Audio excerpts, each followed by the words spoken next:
Now, the funniest part about this, and I'm sure this is a coincidence, is how as soon as Asia Wilson starts turning her head, the guy, the kid, starts turning his. Watch that head turn. That's Aya Wilson at a Miami Heat game, sitting courtside to support Bam Adebayo. And just 2 seats away, a kid wearing a Caitlin Clark Indiana Fever jersey, number 22. The moment Aya starts to glance over, the kid instantly turns his head the other way. It's awkward. It's uncomfortable, and it perfectly captures the strangest dynamic in professional basketball right now. Did with ESPN, the WNBA has taken off the past few years, but it's weird to see it this year. It feels like a lot of black women in the league have been criticized. Has that been a downer? You know, the ESPN shills setting her up to cry about race and victim, but that's what they do at ESPN. We're not surprised. It really has, in my sense, because it feels like it's not like we're timid, but it's like you don't want us to do stuff. I threw in that because that's how you just don't want to hear the noise. It strips us from the genuine and pureness and love of the game. Just like, I don't even want to go down this road. I know it's going to be some idiotic person that's going to talk crazy, and then I have to continue to take the high road, aka... This isn't just about one fan at one game. It's about Aya Wilson's relationship with the Caitlin Clark phenomenon and how it's been deteriorating for months. In an ESPN interview published in September 2024, Aya said something that raised eyebrows across the league. She told the reporter she dreaded being in Indiana during the WNBA season, not because of the city itself, but because she feared confrontations with Caitlin Clark fans. Think about that for a moment. The reigning WNBA MVP, a 2-time champion, the face of the Las Vegas Aces, openly admitting she feels uncomfortable visiting another team's arena because of its fan base. That's not something professional athletes usually say in public. That's something that I've really seen this year that I've never seen before. It's just like damned if you do, damned if you don't. And you constantly have to live in that life for 4 months. Then came the comment that set social media ablaze. Aya told ESPN, "I just don't want nothing to pop off." She was talking about Indiana. She was talking about Caitlin Clark's fans, and she was framing herself as someone who needs protection from them, someone forced to take the high road constantly, someone worn down by the entire situation. Doesn't matter what we all do as black women, we're still going to be swept underneath the rug. That's why it boils my blood when people say it's not about race, because it is.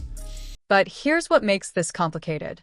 Aya Wilson isn't wrong that the WNBA's surge in popularity has created tension. The league posted record ratings in 2024, with multiple games topping 2 million viewers for the first time in history. Caitlin Clark's rookie season pushed attendance up 48% league-wide. The Indiana Fever jumped from averaging about 4,000 fans per game to more than 17,000. Those numbers are unprecedented. What Aya is wrestling with is that this growth didn't revolve around her. And when you've been the face of the league for years, when you've won back-to-back championships, when you've claimed MVP honors twice, and suddenly a rookie is pulling 10 times the media attention you ever saw, that breeds resentment, even if you don't want to admit it. Because it is. You know, in her mind, she's thinking to herself, man, you think he's why is this guy wearing a Caitlin Clark jersey and not my jersey? Why is he wearing a CeCe jersey and not an Asia Wilson jersey? I mean, of course it's about race. He's probably not even going to think it's about race, but of course it's about race. Subconsciously, he's thinking it to himself, it's about race. I only want to wear Caitlin Clark's jersey because it's about race. Asia Wilson's blood is boiling inside. In fact, if you zoom in and you look closely, you can see steam coming out of her ears. Listen to how Aya frames this in the ESPN interview. She says it feels like many black women in the league have been criticized, and that the attention on Caitlin Clark robs them of the genuine, pure love of the game. She's making this about race. She's making this about being silenced. She's positioning herself as a victim of Caitlin Clark's success. But here's the problem with that narrative. Nobody is criticizing Aya Wilson for being great at basketball. Nobody is saying she doesn't deserve recognition. What people are reacting to is this exact victim mentality, the idea that Caitlin Clark's popularity is somehow an attack on other players in the league. Awkward eye contact is cracking me up. I'm literally reposting every video of this I see. It warms my heart.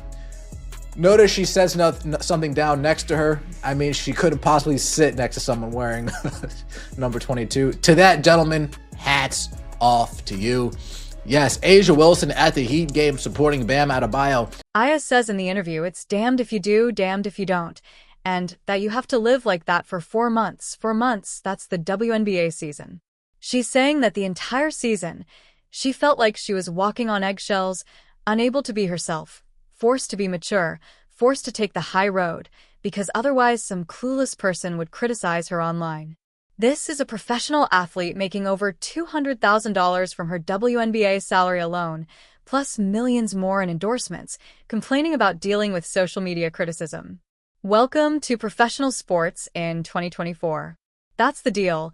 You get the fame, the money, the platform, and yes, you also get people on Twitter saying mean things about you. And I like that. I like that. We see you when you're sleeping. We know when you're awake. From anywhere, just haunting the anti Caitlin Clark guys. Just haunting them. Now, let's circle back to that Heat game moment, because what's really happening is that Aya Wilson has built a narrative in her head. Caitlin Clark fans are dangerous.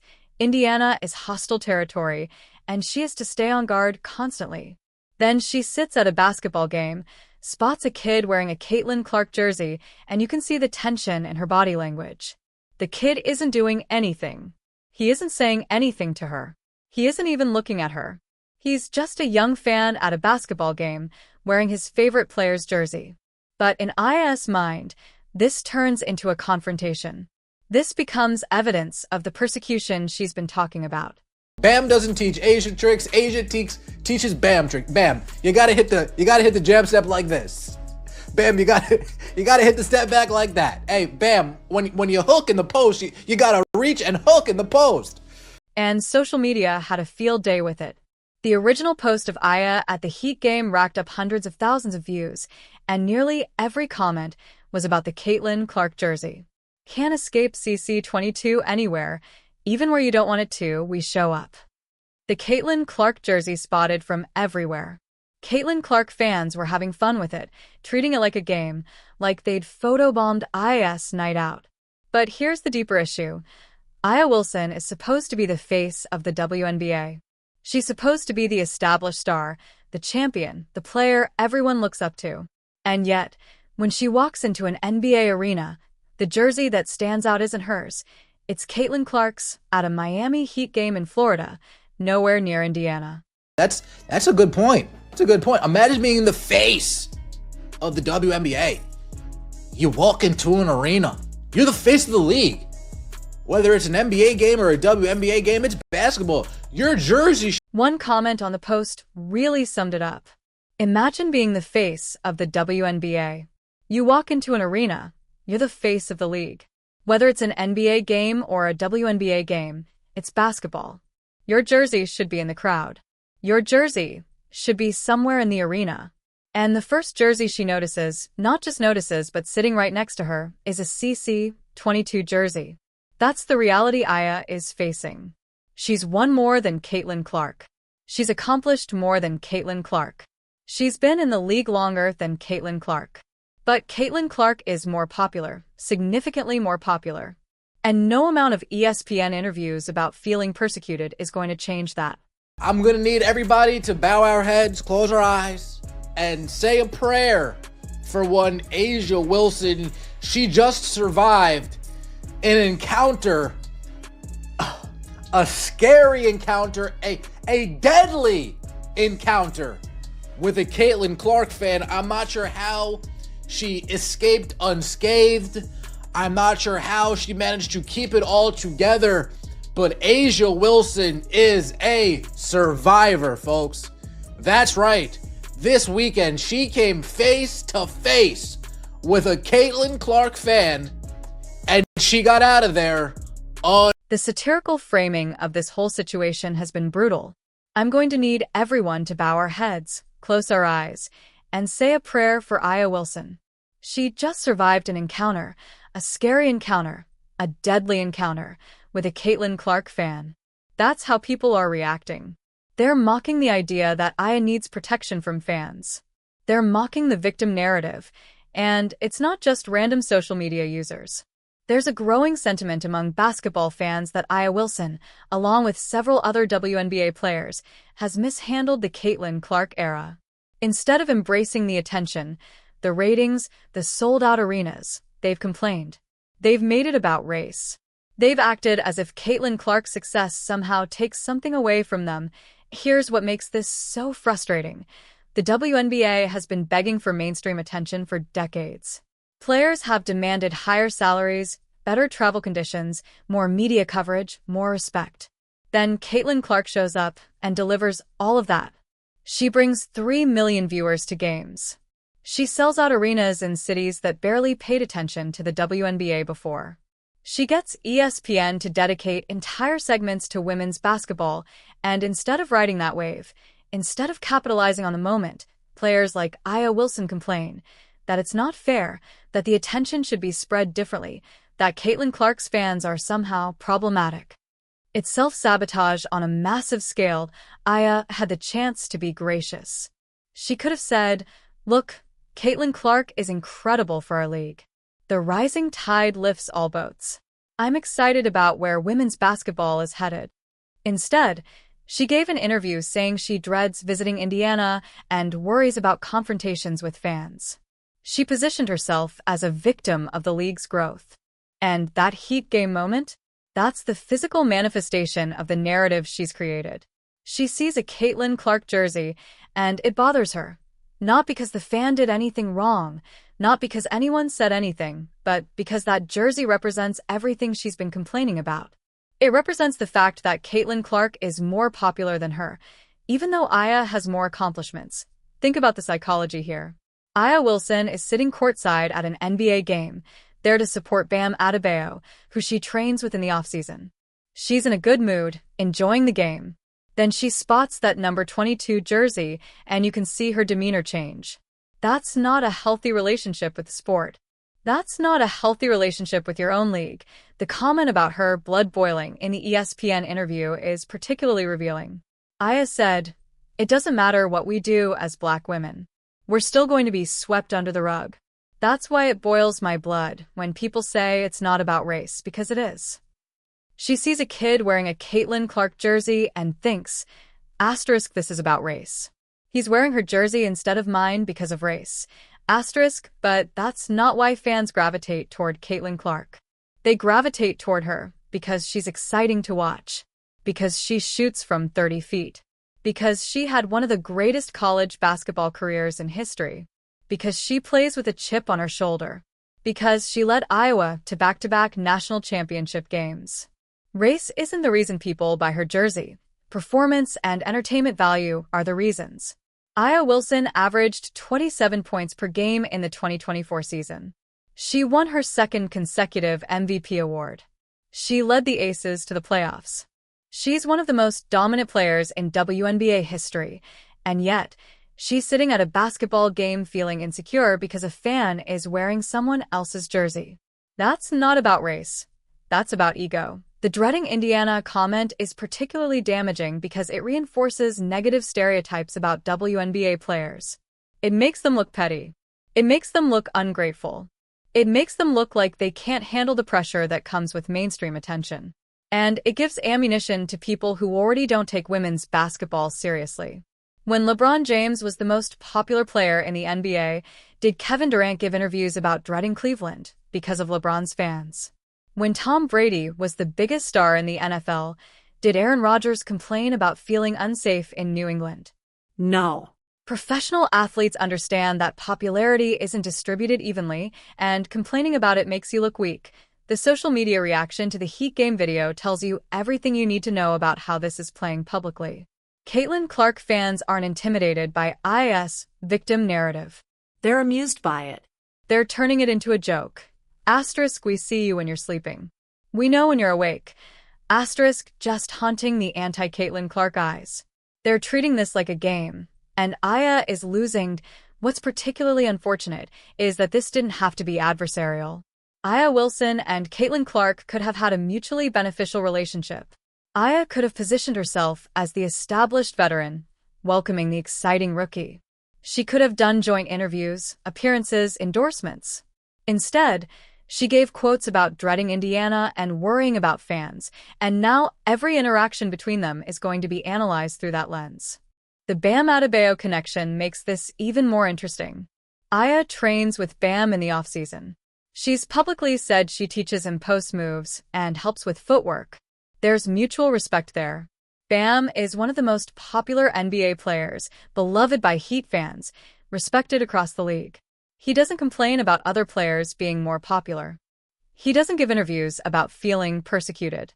He just plays basketball and lets his game speak for itself. That's the approach Aya should have taken. Let your game speak for itself. You're a two-time MVP, a champion, one of the best players in the world. You don't need to complain about Caitlin Clark's popularity. You don't need to frame yourself as a victim. You don't need to dread visiting Indiana. Just play basketball, be gracious in interviews, and let the results speak for themselves. Instead, we're at a point where Aya Wilson sitting next to a Caitlin Clark fan at a basketball game becomes a viral moment. People analyze her body language, her facial expressions, her reaction to seeing that jersey.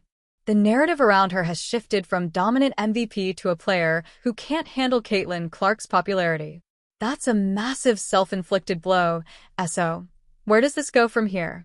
The WNBA season is starting again in a few months. Caitlin Clark is still going to be the most popular player in the league. Fans are still going to wear her jersey everywhere. Aya Wilson is going to have to figure out how to deal with that reality without positioning herself as a victim every time it happens. The smart move? Change the narrative. Do an interview acknowledging that Caitlin Clark has been great for the league. Compliment her game. Talk about the excitement of sold-out arenas and record ratings. Show graciousness. Show maturity. Show that you can handle being the second most popular player in the league without turning it into a racial grievance.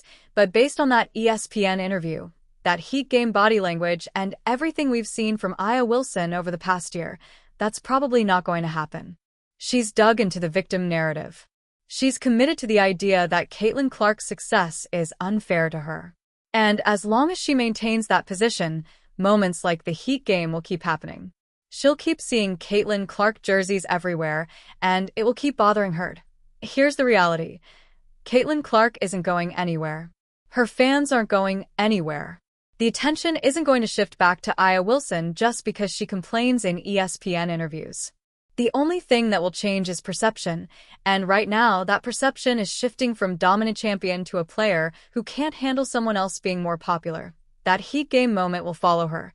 The awkward head turn, the visible discomfort at seeing a Caitlin Clark jersey. Every time she plays Indiana, every time she's in the same arena as Caitlin Clark, people will watch to see her reaction. They'll look for signs of the same insecurity, resentment, and inability to let it go and focus on basketball. So what do you think? Is Aya Wilson justified in feeling this way about Caitlin Clark's popularity? Or is this an established star who can't handle not being the center of attention anymore? Drop your thoughts in the comments. Hit that like button and subscribe for more WNBA analysis, because this dynamic isn't going away anytime soon, and we'll be talking about it all season.